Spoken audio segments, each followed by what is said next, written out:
দর্শক দেখুন, ভারতের হামলার আশঙ্কায় পাকিস্তান নিয়ন্ত্রিত কাশ্মীরে 1000 মাদ্রাসা বন্ধ ঘোষণা। মানে ওই যে পিওকে রয়েছে, পাক অধিকৃত কাশ্মীর, তার যে এলওসি, ওই এলওসি বরাবর যেসব মাদ্রাসা রয়েছে সেই সব মাদ্রাসা বন্ধ বা ছুটি ঘোষণা করে দেওয়া হয়েছে।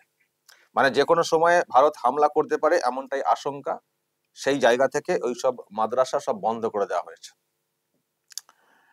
আর আমি এটাও দেখছিলাম যে ওখানে সব ওই খাবার টাবার সব মজুত করা হচ্ছে, যে কোনো সময়ে যুদ্ধ লাগবে, ভারত হামলা করবে, তো তখন কিভাবে কিভাবে কি সব চলবে, দোকানপাট সব বন্ধ হয়ে যাবে। তো এখন থেকে নাকি ওখানে সব খাবার টাবার মজুত করা হচ্ছে। আর বাংকার তৈরি করা হচ্ছে, বাংকার মানে ঢুকে সব থাকবেন। যাদের একটু পয়সা কড়ি আছে তারা সব নাকি আবার সিমেন্ট রড এইসব দিয়ে শক্তপোক্ত বাংকার বানাচ্ছেন। তো তার মানে এটুকু পরিষ্কার দর্শক যে এই যে পিওকে, পাক অকুপায়েড কাশ্মীর, এখানকার মানুষ মোটামুটি ধরে নিয়েছেন যে ভারত যে কোনো সময় হামলা করতে পারে। আর শুধু এটা না, আমি আরো সব দেখছিলাম পাকিস্তানের অন্যত্র, সেখানেও সব আতঙ্ক ছড়িয়েছে যে কোনো সময় ভারত হামলা করতে পারে। এবং দেখেছেন তো আপনারা, যেদিন ওই বৈঠকটা হলো দুদিন আগে, প্রধানমন্ত্রী নরেন্দ্র মোদী যে বৈঠকটা করলেন সেনাবাহিনীর 3 বাহিনীর প্রধানদের সঙ্গে, এটা হওয়ার পরেই পাকিস্তানের এক মন্ত্রী, তথ্যমন্ত্রী, তিনি রাত 2টোর সময় উঠে প্রেসমিট করতে শুরু করে দিয়েছিলেন যে আমাদের কাছে খবর আছে 24 থেকে 36 ঘন্টার মধ্যে ভারত হামলা করবে। তো সেই যে প্রেসমিট মধ্যরাতে, এটা পরিষ্কার দর্শক জাস্ট বিশ্বকে জাগিয়ে রাখা, দেখো ভারত হামলা করতে পারে, তোমরা একটু জেগে থাকো বা একটু নজর রাখো। তো তার মানে এটুকু পরিষ্কার দর্শক যে পাকিস্তান হামলা আতঙ্কে কাঁটা, জড়ো। এবং আমি এটাও দেখছিলাম, এক তো ওখানকার যিনি প্রাক্তন প্রধানমন্ত্রী রয়েছেন নওয়াজ শরীফ, তিনি তো পরিষ্কার বলে দিয়েছেন ভাইকে, যিনি বর্তমান প্রধানমন্ত্রী শেহবাজ শরীফ, যে অ্যাগ্রেসিভ মোডে কিন্তু যাওয়া চলবে না, যুদ্ধকে এড়িয়ে চলতে হবে, এটা কিন্তু পরিষ্কার বলে দেওয়া আছে। আর আমি অন্য সূত্রেও খবর পাচ্ছিলাম যে পাকিস্তান ডিফেন্সিভ ডিফেন্সিভ মোডে থাকবে, এরা কিন্তু কোনো অ্যাগ্রেসিভ মোডে থাকবে না যে আমরা পাল্টা এ করবো, সেটা না। ভারত যদি আক্রমণ করে তবে আমরা সামলাবো, না আক্রমণ করলে বাবা বেঁচে গেলাম, বাবা বেঁচে গেলাম, মানে পুরো এই রকম। মানে যা হয় আর কি, দুর্বল তো সেখানে যদি আক্রমণ করে তো একটু চেষ্টা করব ডিফেন্স করার, না করলে বাবা বেঁচে গেলাম, মানে এই রকম। পাকিস্তান পুরো জড়ো, আতঙ্কে কাটা, এটা বলার কোনো অপেক্ষা রাখে না। তার মধ্যে পিওকে তো আপনারা দেখছেন। কিন্তু প্রশ্ন দর্শক একটাই আমাদের, যে হামলাটা হবে কবে? কেন ভারত অ্যাকশন নিচ্ছে না, ডাইরেক্ট অ্যাকশন যেটা আমরা বলছিলাম? কিছু তো কূটনৈতিক ব্যাপার স্যাপার হচ্ছে, কিছু আমাদের ইন্টারনাল ব্যাপারগুলো হচ্ছে, জঙ্গিদের বাড়ি চিহ্নিত করে সেগুলোকে নষ্ট করা, সেসব তো হচ্ছে, কিন্তু ওই পক্ষের সঙ্গে হামলাটা বা বদলা প্রত্যাঘাত যেটা আমরা বলতে চাইছি, সেটা কেন কিছু এখনো পর্যন্ত দেখতে পাচ্ছি না। এই যে বৈঠকটা হয়েছে দুদিন আগে, তখন তো বলা হয়েছিল কি মিডিয়াতে, যে সেনাবাহিনীর হাত খুলে দেওয়া হয়েছে, সবুজ সংকেত দিয়ে দেওয়া হয়েছে, ফ্রিডম দিয়ে দেওয়া হয়েছে, ফ্রি হ্যান্ড দিয়ে দেওয়া হয়েছে, যে আপনারা যেমন করে পারেন প্রত্যাঘাত করুন, আমাদের পূর্ণ সমর্থন রয়েছে, আপনারা আপনাদের মতো করে বদলা নিন। কিন্তু প্রশ্ন সেটাও তো হয়ে গেল 48 ঘন্টা। পাকিস্তানের মন্ত্রী মধ্যরাতে উঠে বললেন যে 24 থেকে 36 ঘন্টার মধ্যে হামলা করতে পারে, আমাদের কাছে গোয়েন্দা সূত্রে খবর। কিন্তু 36 থেকে 48 ঘন্টা পার হয়ে গেল, এখনো কেন সেই হামলা আমরা দেখতে পাচ্ছি না? এটা এখন সব থেকে বড় প্রশ্নের। দেখুন, এর ভিতরে কি আছে সেটা আমরা বলতে পারবো না। আর এখানে 3 বাহিনীকে যতই বলা হোক যে আপনারা আপনাদের মতো করে ব্যবস্থা নিন, মানে আপনারা আপনারা করুন যা যা করার, কিন্তু এটা ভাববার কোনো কারণ নেই যে কি করতে হবে সেটা ওই বৈঠকে বলা হয়নি। এটা ভাববার কোনো কারণ নেই। বাহিনীর যারা, তাদেরকে কিভাবে করতে হবে সেটা হয়তো তাদেরকে ভাবতে বলা হয়েছে, কিন্তু কি করতে হবে সেটা বলা হয়নি বৈঠকে, সেটা তো ভাববার কোনো কারণ নেই। ফলে নিশ্চয়ই বলে দেওয়া আছে। এখন আমরা আমরা কি করছি? আমরা তো সব খবর ওখান থেকে পাচ্ছি না, পাওয়া সম্ভব না। কেনই বা এগুলো প্রকাশ্যে আনা হবে? কৌশল তো থাকবেই ভিতরে কিছু কিছু। কিন্তু আমরা যখন কিছু প্রেক্ষাপট দেখি, কিছু সময় অতিক্রান্ত হয়ে যাওয়া দেখি, তখন আমরাও কিছু ভাবতে শুরু করি। সেই রকমই যখন আমরা দেখতে পাচ্ছি যে দুদিন চলে যাচ্ছে এবং 22 তারিখের পর থেকে অনেকগুলো দিন চলে গেল, এখনো ভারত যেটা অনেকে আমরা ভাবছি বা বলছি যে যুদ্ধ করা উচিত, পাকিস্তানকে গুঁড়িয়ে দেওয়া উচিত, নিশ্চিহ্ন করে দেওয়া উচিত, সেই রকম কেন কিছু দেখছি না। সেই রকম কেন কিছু এখনো দেখছি না, এখনো কেন ডাইরেক্ট অ্যাকশন যেটা, সেটাকে আমরা দেখছি না। তো এই প্রশ্নের পাশাপাশি দর্শক আমরাও ভাবছি বা ভাবাচ্ছে আমাদেরকে বিষয়টা, যে ভারত কি এখন এই মুহূর্তে যুদ্ধের মোডে আছে বা যুদ্ধ করব এই ভাবনাতে আছে, নাকি অন্যভাবে সবক দেওয়ার ভাবনাতে আছে, মানে সার্জিক্যাল মোডে। দুটো তো প্রত্যাঘাত হতে পারে, একটা হচ্ছে সার্জিক্যাল মোডে প্রত্যাঘাত, আর একটা হচ্ছে একেবারে পুরোপুরি যুদ্ধ একটা দেশের সঙ্গে। তো ভারত এখন কোন মোডে আছে, কি ভাবছে ভারত এখন, এটাও ভাববার দর্শক, নিশ্চয়ই আপনারাও ভাবছেন, আপনারাও কাছে খানিকটা কিছু মানে আন্দাজ করছেন নিশ্চয়।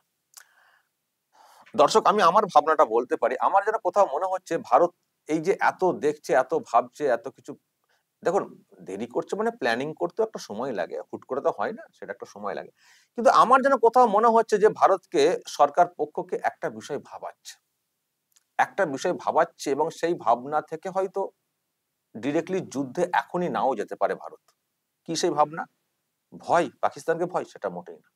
পাকিস্তানকে ভয় করার কি আছে? ভারত যুদ্ধ করলে ও তো উড়িয়ে দিবে, এটা তো বলার কোনো বালাই নেই। ওই মানে ওই অ্যাটমিক অস্ত্র বাদ দিয়ে আমি কথা বলছি, এমনি যা সব আছে হারিয়ে দেবে, এটা বলার কোনো জায়গা নেই।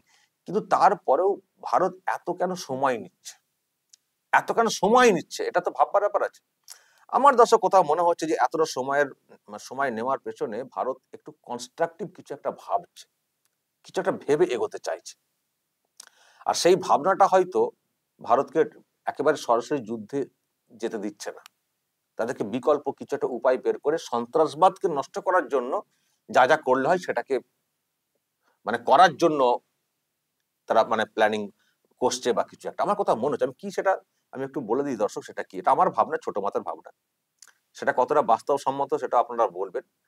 আমার কোথাও মনে হচ্ছে দর্শক যে এই মোদী সরকারকে একটা বিষয় ভাবাচ্ছে, একটা তো সন্ত্রাসবাদ তাকে দমন করতে হবে একটা ব্যাপার, আর একটা ব্যাপার আমার কোথাও যেন মনে হচ্ছে ভাবাচ্ছে, সেটা হচ্ছে আমাদের দেশের ইকোনমি, আমাদের দেশের ইকোনমি। কারণ দর্শক ভারতবর্ষের এখন একটা লক্ষ্য, এবং মোদী সরকারের একটা বড় লক্ষ্য, দেখবেন বিভিন্ন সময় বলে থাকেন যে আমরা কিন্তু সামনের দিকে যাচ্ছি, আমরা খুব দ্রুত ডেভেলপ করছি ইকোনমিতে, আমরা সামনের দিকে যাচ্ছি। এই মুহূর্তে কোথায় দাঁড়িয়ে ভারত? 4 নম্বরে, দেখুন র্যাঙ্কে 4 নম্বরে, ওয়ার্ল্ড র্যাঙ্কিং এ ভারত এখন 4 নম্বর পজিশনে রয়েছে। খুব দ্রুত কিন্তু 3 নম্বরে উঠে আসবে ভারত। আপনারা দেখেছেন কদিন আগেই ব্রিটেনে ওই যে মুখ্যমন্ত্রী যেখানে গিয়েছিলেন, আমাদের মুখ্যমন্ত্রী, সেখানে কিন্তু কথাটা উঠে এসেছিল খুব দ্রুত 3 নম্বরে উঠে আসবে ভারত। তো ভারত কিন্তু ইকোনমিক্যালি খুব ডেভেলপ করছে, এবং বিশ্বের কাছে একটা ঈর্ষার ব্যাপার হয়ে দাঁড়িয়েছে, নিশ্চয়ই আপনারা লক্ষ্য করছেন। তো একটা একটা দেশ, শিক্ষিত ভদ্র দেশের কি লক্ষ্য হয়? একটা শিক্ষিত ভদ্র দেশের লক্ষ্য হচ্ছে আমার দেশের ইকোনমি ডেভেলপ করব, যেটা হওয়ার কথা। তারা তো অশান্তি করব, যুদ্ধ করব, লোকের এটা তো হয় না। ভাবনাটা, ভাবনা থাকে শিক্ষিত ভদ্রলোকের, সেটা যে আমাদের দেশকে ইকোনমিক্যালি এগিয়ে নিয়ে যাওয়া। তো সেই ভাবনাতেই এগোচ্ছিল সরকারটা, নরেন্দ্র মোদী সেই ভাবনাতেই মানে এগোতেন।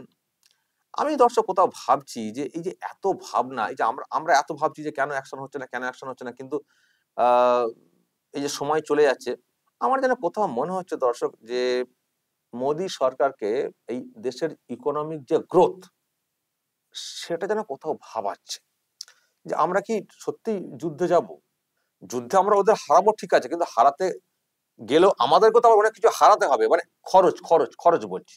ওরা কি পাল্টা আঘাত করবে সেটা ছেড়ে দিন, কিন্তু আমরা যে ওদেরকে আঘাত করব তার জন্য তো খরচ আছে। তারপর তো একটা সময় দেখবো গোটা বিশ্ব এসে বাঁচাও বাঁচাও করে মানে একটু দেখুন, ছেড়ে দিন করবে ভারতকে, এসে নিশ্চয়ই করবে। দেখুন কিছুদিন যুদ্ধ হলেই বিভিন্ন দেশ এসে বলবে ছেড়ে দিন, কি করবে ছেড়ে দিন। তো তার মধ্যে তো যা খরচ হওয়ার তো হয়ে যাবে। তো সবক শেখাতে গেলে কি আমাকে ডিরেক্টলি যুদ্ধে যেতে হবে, নাকি আমরা একটু সার্জিক্যাল মোডে অন্যভাবে যাব, বা আরো কূটনৈতিক ভাবে জব্দ করব? আমার মনে হয় দর্শক এটা ভাবাচ্ছে কোথাও মোদী সরকারকে, এবং সেই জন্য এতটা গড়িমসি। আমরা হয়তো অনেক কিছু ভাবছি, কিন্তু দেশ একটা অন্যভাবে ভাবছে যে সামলানো হয়তো হয়ে যাবে, আর্থিক সামলে নেবে ভারত, কিন্তু সেটা সামলাতে গেলেও একটা সময় লাগবে, একটা সময় লাগবে, লাগবে তো বটেই। আর আমরা যেভাবে এগোচ্ছি, আমাদের লক্ষ্য যেগুলো ছিল দেশে আর্থিক উন্নতির পাশাপাশি বিভিন্ন পরিকাঠামো তৈরি করা, সেটা আমাদের থমকে যাবে, এক ধাক্কায় অনেকটাই থমকে যাবে। কারণ যুদ্ধ আজ লাগলে কালকে শেষ হয়ে যাবে এরকম তো হয় না, চলবে, কিছুদিন চলবে। মার্কেট আমাদের একটা হবে, জিনিসপত্রের দাম বৃদ্ধি হবে, আর্থিক খরচ হবে, তারপরে আবার ইন্টারন্যাশনাল অনেক কিছু ইকুয়েশন আসবে। তো পরবর্তী সময় ওই রকম বিশাল কিছু না ভাবলেও আপাতভাবে যেটা ভাববার, আমার কোথাও মনে হচ্ছে দর্শক, আমি যেহেতু নরেন্দ্র মোদীকে অনেকবার দেখেছি বলতে এবং খুব গর্ব করে বলতে দেশের ইকোনমির ব্যাপারটা, আমার কোথাও মনে হচ্ছে যে যুদ্ধের মোডে হয়তো নরেন্দ্র মোদী এই মুহূর্তে নেই। সবক শেখাতে হবে সেটা বলছেন, এবং সেটা শেখানো দরকারও আছে, নাহলে কিন্তু ওদের সাহস বেড়ে যাবে, জঙ্গিদের জঙ্গিদের সাহস কিন্তু বেড়ে যাবে। কিন্তু আমার লাগছে দর্শক যে এখনই যুদ্ধের মোডে ভারত আছে বলে মনে হচ্ছে না। এবার ধরুন সার্জিক্যাল স্ট্রাইক বা এসব কিছু করতে গিয়ে আবার পাল্টা কিছু হলো, সেখান থেকে আস্তে আস্তে বাড়তে যুদ্ধের পর্যায়ে চলে গেল, সেটা অন্য বিষয়। কিন্তু শুরু থেকে একেবারে ডিরেক্টলি যুদ্ধ ঘোষণা আমার কোথাও মনে হচ্ছে না। সেটা যদি হতো আমার মনে হয় এতক্ষণে বুঝতে পারতাম, এতক্ষণে হয়েও যেত শুরু। দর্শক বলবেন এটা আমার ভাবনা, আমি বলছি যখন ওদিকে আতঙ্কে কাঁটা, কিন্তু ভারত এখনো এত সময় নষ্ট কেন করছে? আর এরপর বেশি সময় নষ্ট করলে তো এমনি তো অন্যান্য দেশ নাক গলাতে শুরু করবে। এমনিতে শুনছেন আমেরিকা বলছে শান্ত হন শান্ত হন, ফলে সময় গেলে কিন্তু আর বোঝাবার লোক অনেক অনেক চলে আসবেন, বোঝাবার লোক দেবেন অনেক চলে আসবেন। তো এই যে সময় নষ্ট করা, ফার্স্ট ঝটকায় মেরে দিলে সে আস্তে করতে ততক্ষণ অনেক কিছু হয়ে যায়, সেটা তো করা হয়নি। কিন্তু তারপরও এই যে সময় নেওয়া, এটার অর্থ কি, এটা কি ইঙ্গিত করছে? দর্শক বলবেন তো আপনাদের কি মনে হয় কি ইঙ্গিত করছে? আদৌ কি ডিরেক্টলি যুদ্ধের মোডে থাকবে আছে, নাকি সার্জিক্যাল মোডে ভাবছে ভারত? আপনাদের ধারণা বলবেন তো। এটা ভাববার কোনো কারণ নেই, এক্ষুনি বাংলাদেশের এক্ষুনি বললেন ভয় পেয়ে গেছে ভারত, আরে ভয় পাওয়ার কোনো কারণ নেই। ভারতের যা ইকোনমি, ভারত তো কত 4 নম্বরে, আর পাকিস্তান কত নম্বরে শুনবেন? 44 44 নম্বরে ইকোনমি। তো ভারত মনে করলে ওকে নষ্ট করতে পারে না? নষ্ট করতে পারবে, কিন্তু সেটা করতে গিয়ে ভারতেরও তো ক্ষতি হবে, আর্থিক ক্ষতি আমি বলছি আর কি, আর্থিক ক্ষতি। তো যাদেরকে অন্যভাবে টাইট দেওয়া যায়, অন্যভাবে শুকিয়ে ভাসিয়ে কূটনৈতিক আরো কৌশল করে বা সার্জিক্যাল স্ট্রাইক করে যাদেরকে এইসব করা যায়, তাদের জন্য কি আমরা অনেক টাকা ব্যয় করব? সেটা আবার সামলাতে আমাদের দেশকে সময় লাগবে, সেটা করা কি আমাদের বুদ্ধিমানের কাজ হবে? নাকি ওই যেটা বললাম যে অন্যভাবে জব্দ করে দেওয়াটা বুদ্ধিমানের কাজ হবে? এবারে আমি যুদ্ধের আকারে পুরো ফুল মোডে গিয়ে নিজের আর্থিক ক্ষয়ক্ষতি করে ওইরকম একটা কাঙাল দেশের পেছনে লড়ে আমার লাভ হবে, নাকি আমাদের হাতে আরো চাবিকাঠি আছে জব্দ করার, সেগুলোকে ইউজ করব আর সার্জিক্যাল স্ট্রাইক করে জঙ্গিপানা বিশেষ করে পিওকে লাগোয়া যেগুলো যা হচ্ছে সেগুলোকে নষ্ট করব? কোনটা বুদ্ধিমানের কাজ? আমার মনে হয় এটা কোথাও ভাবাচ্ছে, এটা কোথাও ভাবাচ্ছে। আর যদি বলেন যে না, পুরো পিওকে আমরা নিয়ে নেবো, সেই জন্য আর একটু সময় নিয়ে ভালো করে সাজিয়ে গুছিয়ে ব্যবস্থা হচ্ছে, কারণ লড়াইটা হবে বড় আকারের, এবং একেবারে পিওকে ছিনিয়ে নেওয়া, শুধু শুধু পাকিস্তানকে আঘাত করে নষ্ট করা না, পিওকে ছিনিয়ে নেওয়া হবে, সময় লাগছে। তাহলে আমরা একটু ওয়েট করবো, আরো কিছুটা ওয়েট করবো, দেখবো। তো আমার কোথাও মনে হচ্ছে যে এই ভাবনাটা যদি এসে থাকে যুদ্ধ না করার, তো তার পেছনে দেশের ইকোনমিক গ্রোথটা, যেটার জন্য দেশ গর্ব করে, ইকোনমিক গ্রোথ যেভাবে এগোচ্ছে, এটা যদি কোনো নেগেটিভ জায়গা থাকে যুদ্ধ না করার পেছনে মোদী সরকারের, আমার মনে হয় এটা, এর বাইরে আর কিছু না। দর্শক, যদি আপনাদের আরো কিছু বলার থাকে অবশ্যই বলবেন এই নিয়ে, বা আপনাদের মতামত সাজেশন যদি কিছু থাকে, বা কি কি হতে পারে, কি মনে হচ্ছে আপনাদের, অবশ্যই বলবেন, কমেন্ট বক্সে নজর রাখবেন আরামবাগ টিভিতে।